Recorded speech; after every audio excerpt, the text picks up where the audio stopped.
dreamers, and welcome back to Dream Queen by Perla. I want to start off by saying thank you for your love and support. Thank you for liking, sharing, subscribing to the channel. And if you haven't done so, I encourage you to do it. It helps with growing the channel, getting the video out there for more people, as well as keeping you accountable. For personal readings, all that information can be found down below in the description. So we're going to go ahead and we're going to do the love reading for Aries, Taurus, Cusp, Taurus, Gemini, Cusp, Gemini, Cancer, Cusp, and Cancer, Leo, Cusp. The readings will be timestamped in the description, guys. So let's go ahead and let's get started with Aries, Taurus, Cusp. So Aries, Taurus, Cusp. Your energy when it comes to love is something is catching you off guard. Or someone is catching you off guard. It's almost like love is catching you off guard. A lot of the energy that I'm feeling with you guys is more of like somebody that is single. And you're just kind of like out there like enjoying life and enjoying yourself and all of this stuff, and then it's like boom, there is love. Boom, there's like somebody. So it's like you meet somebody where it almost feels like you both were hold on guys, I don't want to bump into this. It almost feels like you both were at the right place at the right time. So it's kind of like this energy of like meeting the one, whether it's the one for the season, whether it's the one for life, or whether it's the one for right now. But there is somebody that you have this feeling where, so glad I met you. Or somebody has that feeling towards you when it comes to love. Somebody is really interested in getting to know you a little better. And they're definitely going to be coming forth very... it's almost like you guys meet and it's like this person is not going to allow you to leave their sight without getting your number or without setting up some type of date, because they're very interested. They are very forthcoming and they're not shy about letting you know what they think of you. It is a very flirtatious energy, and you are a little hesitant because you're kind of like observing this person to see if they're flirting with everybody like that, or is it just you. So it's kind of like whether you meet this person at a party or like a get together or whatever it is, you, before they approach, it's like you've been observing them to see how they're interacting with other people, because you're kind of like I'm with that player energy at this moment. But again, this person is very their energy anyways, and their the intention behind the energy so far feels sincere, but I don't know if it's, you see, and then that's the thing that is a little confusing here. Are they just like super naturally friendly, or are they actually flirting with everybody? Because that is almost kind of like a discernment or something that you have to kind of like look into, because it's very weird. We have here the Six of Pentacles in the reverse, the Fool in the reverse, and then the Knight of Wands in the reverse. You may be mistaking something for what it's not when it comes to this individual. So it's almost like you're making a judgment call, or you're judging somebody without even getting to know them. So just be aware of that.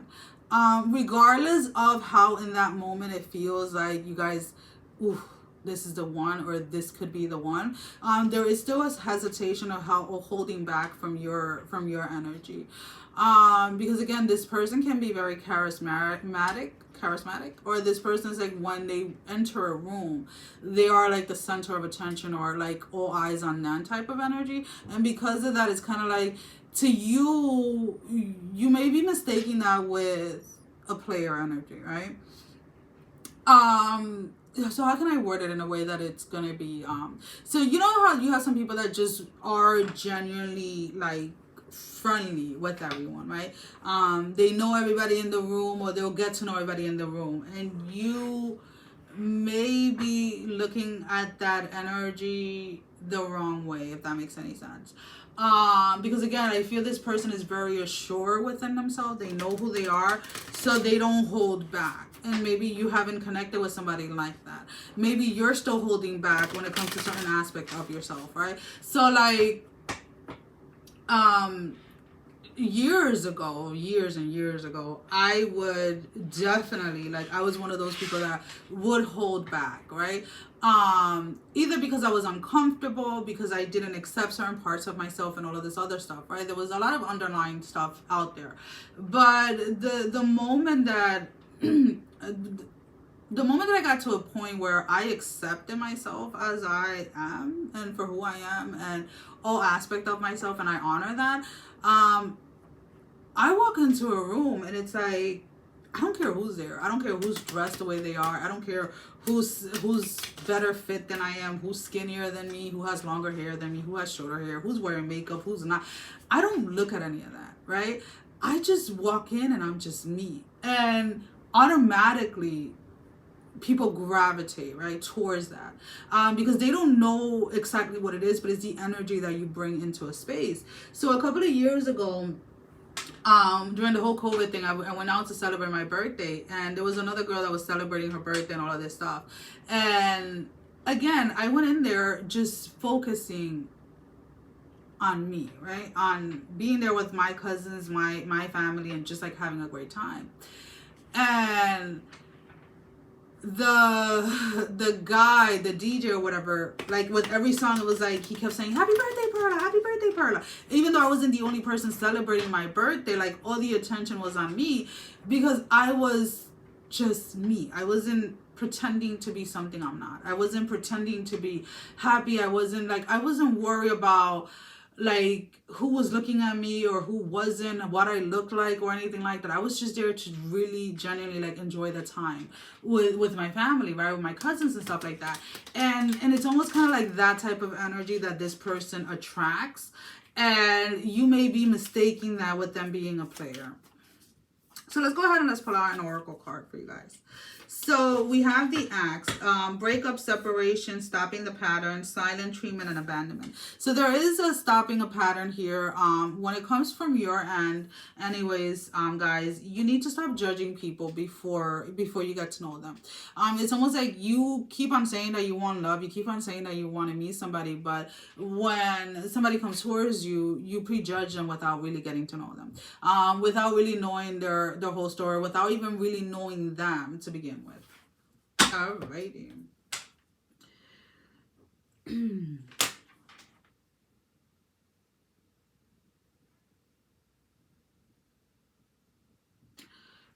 Taurus, Gemini. And I think you guys are the ones that I screwed up last week with, where I said something that I wasn't. So I'm like double checking, like Taurus, Gemini, Cusp, right? Taurus, Gemini, Cusp. There is an energy of someone.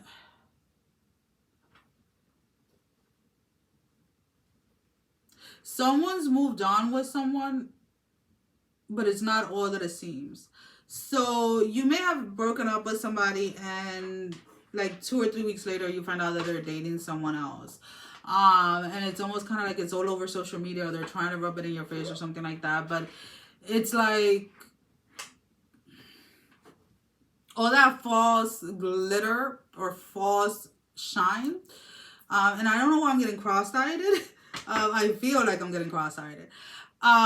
It's not all what it seems. And you're going to find out. Somebody's going to, either this person is going to come and tell you how unhappy they are with a new connection, or how much they regret leaving you for someone else or something of that matter.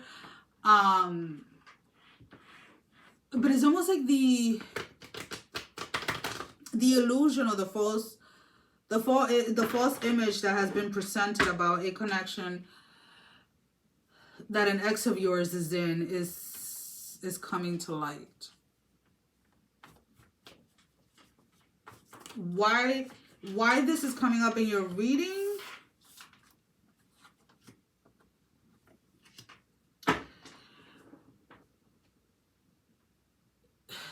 It's weird.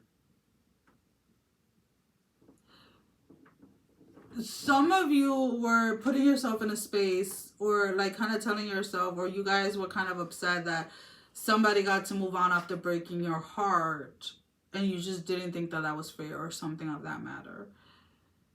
And with the High Priestess in the reverse, the Seven of Cups in the reverse, and then the Strength in the reverse, the same way that we learn that what goes around comes around, don't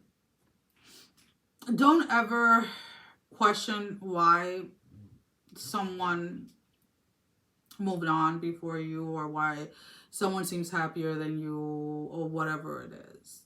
There's always things that you don't see. There's always things that you don't know. There's always things that are not shown. Let's just put it that way. So instead of focusing, I feel like this is coming up for you, or that this person is coming forward towards you, or you're finding out about like what's really happening between your ex and someone else, is so that you can finally let go of this person, or you can finally like choose you and choose to move on, instead of wanting this person to come back to you, or instead of asking yourself or questioning yourself why this person got to move on, or why this person got to find love and you didn't. It's almost kind of like that type of energy. So let's go ahead and let's pull out an oracle card. So we have Heart with the Key.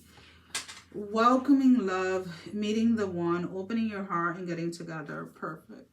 So let's refocus the energy back to yourself. Let's focus on opening up your heart. Let's focus on allowing love to find its way to you, or that person that's going to love you to find its way to you, because love is always with you. That's what I should say.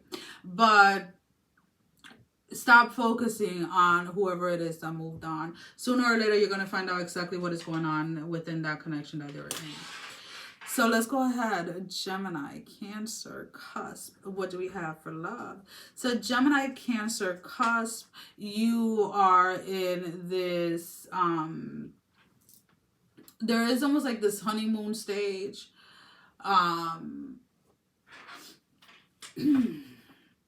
Someone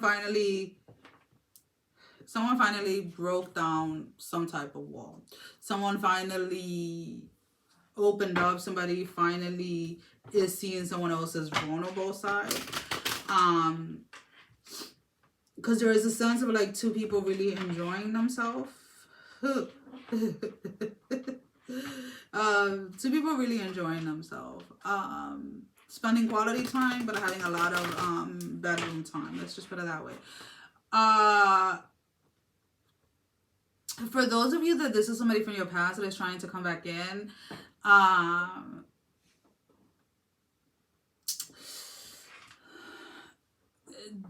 sex is what they want. Sex is what they want, because sex is the only thing that they can offer at this moment. For whatever the reason is. I don't know. I'm not getting any specific as to what that is. Again, these are just general readings. All that is being said is that sex is all they can offer at this moment. So if sex is all you care about with this individual, then go for it. For those of you that is somebody from your past going back.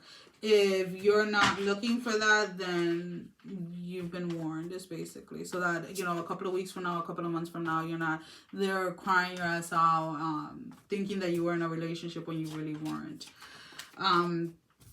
We have the Five of Swords in the reverse, the Knight of Wands in the reverse with the Star in the reverse. So those of you that are dealing with somebody from your past, or somebody from your past is coming back, yes, the sex may be amazing. Yes, the sex is always on point, and it is all that they want. It is all that they come for, and it is all that they can offer you at this moment in time. For those of you that are with someone new, there is a sense here of allowing yourself to be vulnerable and allowing yourself to be free. When it comes to the bedroom, stop being so restricted. When it comes to being vulnerable with this new person. So let's go ahead and let's pull out an oracle card for you. Let's pull out an oracle card. So the Green Reaper, we have this relationship is over, no second chances, grow and transform your life. For those of you that are dealing with somebody from your past that is just coming in for sex, to be honest with you, just let this person go. You don't want to be in that. That's not what you want. That's not the only thing that you want. So don't invite that in, is basically what I'm saying. For those of you that are in a new relationship with a new person, we have unconditional love, giving and receiving affection, and falling in love. Those of you that are still dealing with somebody from the past, the longer you allow them to continue on coming back in, the longer you're going to deal with that energy. So let's go ahead and move on over to Cancer, Leo, Cusp. What do we have for love with you? You are just... Why you have to come and do this to me now? Like, I'm like so like... And you're just like... You're just like... So done. You guys are just... You guys are either done with love, with the idea of love, with the notion of love. You guys are done with a specific person of love. You're just done. You're just like... You're honestly like... You're done, but then you're also like asking yourself, then what if I want to, right? There is a yearning or a wanting to rekindle that passion within yourself about wanting love or wanting to be in a relationship. But it's like, damn, you've had so many disappointments, guys. You've given so much of yourself to the wrong people in the past that it's almost like it drained you dry of like hope and faith when it comes to love. And what you've been doing is that you've been waiting in the past for someone to come and bring that back out in you, instead of you filling yourself that cup again. So it's almost kind of like when you got tired of waiting for someone to come and spark that hope of love in you, you, instead of giving yourself that love, or instead of shifting your perspective on it, you decided to just give up on love in general, based on what has transpired in the past. Get what I'm saying? So we have here the Four of Pentacles with the Nine of Wands and the Ten of Cups. Some of you are constantly telling yourself that love is never going to come, that is wishful thinking, that not everybody gets their happily ever after, that not everybody gets a second chance. For those of you that you have lost, like your significant other has passed or something like that, you may feel that there is no, like you had it, so there's like no way that you're going to have it a second time. It's a very like hopeless energy when it comes to love. And that's just where you're at. And it is not about, you're still in the perspective, let's put it this way, of allowing your present and future to be identified by the failed relationships in the past, instead of choosing to see those relationships that didn't work out in the past as lessons as to why they didn't work out, right? Were you allowing somebody to control you? Were you not speaking your mind? Were you uncomfortable within a relationship? Were you uncomfortable within, you know, whatever it was? Until you don't come to terms with the fact that the relationships that ended were creating or paving the path to allow the relationship that you're meant to be in. Until you don't come to those terms, you're going to be in this energy of like just no hope and no faith for love, regardless of whatever anybody says to you. That is something that has to come from within you. So let's go ahead and let's pull out an oracle card for you guys. We have the wedding rings. Union, wedding, married, soul connection, eternal love, everlasting promise. I do pick up this energy of like, you are eventually slowly going to start chipping off. It is literally like, they're showing us like a chipping off. Like, you know, like when you have like a rock and you're trying to chip to like form it into something. It's almost like your heart has, you form like this rock around your heart because of all your past experiences with love. And it's like eventually you're going to start chipping it off, and you are going to regain that hope and faith in love without allowing your past to dictate what your love life is going to be like, right? Because you're in right now, you're going through the motions, and you shouldn't allow anybody to rush you. Not me, not anyone, right? But there is a sense of like, spend some time with yourself. Go within yourself and really ask yourself if you could really live without love. And I'm not talking about just love for a significant other, right? Because when we talk about love, we automatically want to connect it just to a romantic relationship. But love is all around us. And if you're giving up hope and love in any form, it will start eventually affecting your love for other things. So you will start to notice that you're losing interest in the basic things that you were interested in, whether it was TV shows, whether it was going out, whether it was dressing up, whether it was, you know, getting new suits or whatever it was. So with that in mind, be very aware of your relationship to the word love itself. Well, guys, that is all I have for you for this week. As always, thank you for your love and support. Sending every single one of you love, strength, and blessing, guys. Take care. Mwah! Love you all. Bye-bye.